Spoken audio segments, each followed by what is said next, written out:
Yamuna मिश्राज GK Jain विद्यालय की तरफ से आपको आज नागरिक शास्त्र का केंद्र सरकार पाठ पढ़ाना चाहता हूँ।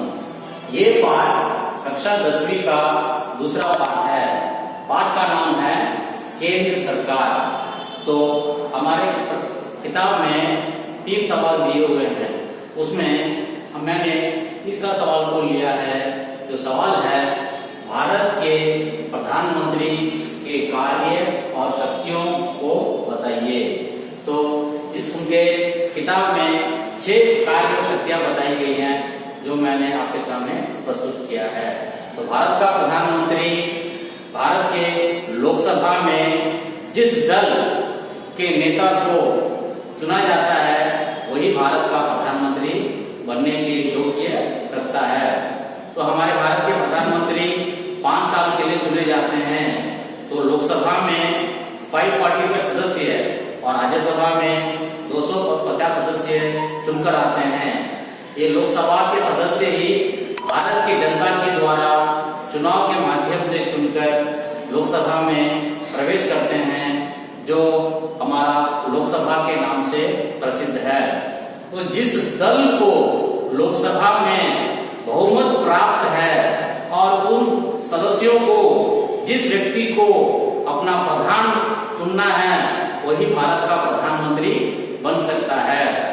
तो अभी हमारा सवाल है, प्रधानमंत्री के कार्य और शक्तियों को बताइए। तो हमारा भारतीय संविधान में यह प्रावधान लिखित रूप में दिया गया है कि प्रधानमंत्री को क्या क्या कार्य करने का अधिकार है।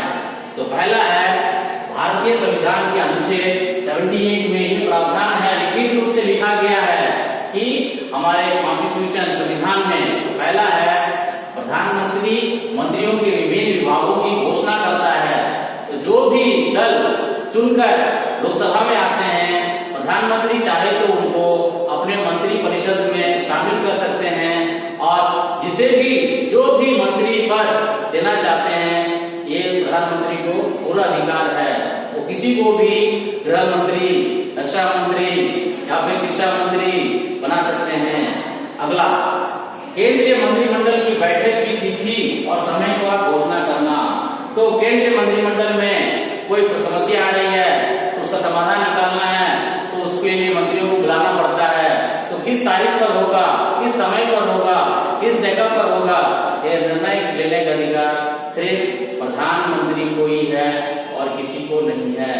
तीसरा अधिकार है, विभिन्न मंत्रियों के कार्य की देखरेख करना। प्रधानमंत्री का कर्तव्य भी है कि मैंने जिस मंत्री को जो विभाग सौंपा है, मान लीजिए भारत का रक्षा मंत्री, मैंने उन्हें रक्षा मंत्री बनाया है, तो किस हद तक भारत की रक्षा में अपना योगदान दे रहे हैं, ये सब देखना रक्षा मंत्री का काम है। और उसके साथ उस मंत्री को समय समय पर उचित परामर्श भी दे सकते हैं या उचित आदेश भी दे सकते हैं। ये अधिकार प्रधानमंत्री को है। वो चाहे तो किसी मंत्री का विभाग को फेरबदल भी कर सकते हैं, इसमें कोई मतभेद उत्पन्न नहीं होता है। चौथा पावर है, भारत के राष्ट्रपति को समय समय पर विभिन्न सरकार की नीतियों का ज्ञान कराना। तो केंद्रीय मंत्री किस तरह काम कर रही है, उनके जो मंत्रिमंडल के कार्य मंत्री हैं किस तरह कार्य कर रहे हैं, इन सब की जानकारी राष्ट्रपति को देना प्रधानमंत्री का कार्य है। क्या हो रहा है, क्या चल रहा है, ये सभी ज्ञान प्रधानमंत्री के द्वारा ही राष्ट्रपति को पहुंचाया जाता है। 5वां उनकी शक्ति है, प्रधानमंत्री राष्ट्रपति और केंद्रीय मंत्रिमंडल के बीच में एक पुल का काम करता है। पुल माने ब्रिज। तो लोकसभा में क्या हो रहा है, क्या होना है, कब प्रस्तुत करना है बजट, ये सभी के बारे में प्रधानमंत्री ही राष्ट्रपति को जानकारी देंगे और कोई माध्यम नहीं है। राष्ट्रपति को प्रधानमंत्री से पूछने का पूरा अधिकार है, लेकिन उससे पहले ही प्रधानमंत्री राष्ट्रपति को लोकसभा में क्या हो रहा है या फिर क्या होने वाला है, ये सभी की जानकारी प्रधानमंत्री के द्वारा ही राष्ट्रपति तक पहुंचाया जाता है। और अगला है, अंतर्राष्ट्रीय स्तर पर भारत का प्रतिनिधित्व करने का अधिकार सिर्फ प्रधानमंत्री को है। तो भारत का प्रधानमंत्री वो राष्ट्र का प्रवक्ता भी कहलाता है। प्रवक्ता माने स्पोक्समैन, उसे ही पूरा अधिकार है। उसी के नाम पर भारत का प्रतिनिधित्व अंतर्राष्ट्रीय स्तर पर किया जाता है।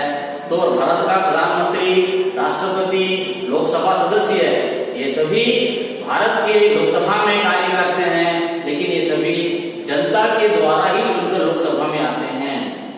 लोकसभा में कोई भी सदस्य आजीवन सदस्य नहीं बन सकता है, केवल उसे 5 साल का ही अनुमति है। उसके बाद फिर भारतीय चुनाव आयोग चुनाव कराएंगे, फिर उसके बाद जो जनता जिसको चुनेगी वही भारत का प्रतिनिधित्व करेंगे।